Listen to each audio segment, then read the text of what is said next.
I was reading the most recent community feedback, no I'm not going to do a video on it, and some people asked, as always, why photon overcharge needed to exist. I almost gave my most standard answer of Protoss units are shit, PvP was a mess, fuck you got mine, but instead I rethought my perspective. What was Protoss's fundamental problem in Wings of Liberty? Defender's advantage, particularly in PvP, but also in the other matchups. Protoss had a bitch of a time defending against most early aggression. This is partially due to their units being ass, but also because another variable I hadn't considered before. Cannons. Terran and Zerg have bunkers and spinecrawlers available after barracks and spawning pool tech respectively. Cannons are restricted until the Protoss invests in a forge. Forge is a 150 mineral investment that, unless your build is built around it, yeah, try saying that 5 times fast, isn't a structure you want in the early game. Doesn't produce units, and it eats up a lot of your gas income that could be spent on Robo or Stargate or their respective units. This is especially true in PvP, where your entire life depends on being able to get enough Immortals and Gateway units to not immediately get washed away by Blink Stalker High Tide. In HOTS, Blizzard fixed the issue of lacking Defender's advantage by making static defense available from Cybercore tech. Not an unreasonable request considering how early the other race's static D comes out. One wonders, though, why they couldn't just move Protoss's static defense to Cybercore tech. Wouldn't that make a whole lot more sense than adding a new ability and unit entirely based around static defense? Hell, this wouldn't even be the first time a tech adjustment would have been made. Spore Crawlers moved from Evo Chamber to Spawning Pool because of Oracles, if I'm not mistaken. This is so basic an idea that I'm actually baffled that I've never thought of it before. Based on the responses to my comment in the community feedback update, nobody else seems to have thought of it either.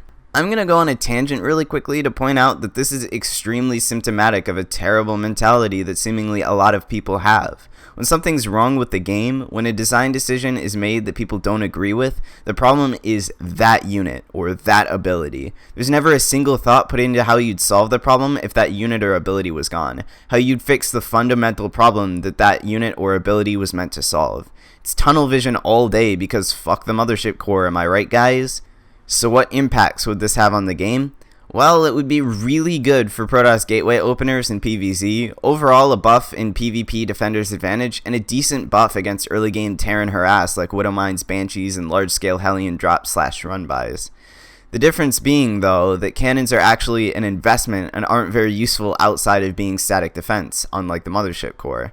This would be a nerf to strats like cannon rushes, especially against Zerg Hatch before pool, but I think the benefits outweigh the negatives in this situation, especially if this change facilitates the removal of photon overcharge. So, without photon overcharge, where does the mothership core stand? Hopefully nowhere, cause it floats. Oh! But I honestly hope it can get replaced by the Arbiter or fill a similar role as one. I think Jack Attack said it best when he mentioned the centralization of Protoss power. Mothership core being a unit you can only make one of forces Protoss into a deathball style. Imagine if you could make multiple mothership cores and recall worked the way it did back in Wings, recalling to the unit rather than to a nexus, but it was limited to a fleet beacon. Maybe an upgrade, maybe the unit being produced from the Stargate with a fleet beacon. This would mean you could recall harass with small balls of units, each supported by an Arbiter, creating more action around the map. That sounds pretty fucking great actually. Even without the mini cloaking field and the stasis mine, I think this unit would see a lot of play. Everything else is just bonuses. I'm sure they could come up with other support style abilities too, shield battery, that would help round out the unit. Overall, this just seems like a basic no-brainer idea to me with very few downsides and a lot of upsides. We all like to shit on the mothership core, so why don't we actually shit on it by removing its best ability? Be sure to leave your thoughts on my thoughts, and your thoughts on my thoughts on the comment section below. My name is Walnut, thank you guys so much for tuning in. Be sure to follow me on Twitch, Twitter, and subscribe to my YouTube channel. Have a fantastic day, and I will see you guys next time.